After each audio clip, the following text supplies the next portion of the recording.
ලංකාවේ අවුරුදු අපි දැනට මේ පෞද්ගලික බස් රථ සේවාව 1978 ඉඳන් පටන් අරගෙන අවුරුදු දැන් තියෙනවා 50කට අඩු සංඛ්‍යාවක් මේ ජනතාව ගියේ අපේ බස් රථ නොවේ බස් රථවල නෙවෙයිද? තමත් කනගාටුදායක තත්ත්වයක් ඒක. මොකද අපේ බස් රථවල තමයි වසර 50කට ආසන්න කාලයක්ම මේ ජනතාව මේ බස් රථවල ගියේ අපේ බස් රථවල ගියේ. ඒතකොට මේ අය මැරලා ඉපදිලා වගේ තමයි ගොඩක් මිනිස්සු කතා කරන්නේ. ඒ නිසා ඒක බරපතල කනගාටුදායක තත්ත්වයක්.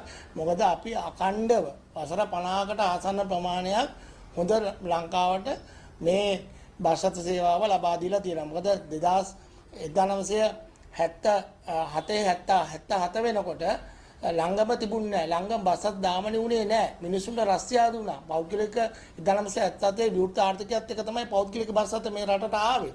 දැන් මේ බදාගෙන දඟලන්නේ මේ මෙට්‍රෝ කියන්නේ ඇත්ත වශයෙන්ම ලංගම. මොකවත් නෙමෙයි. මේ ලංගමම තමයි.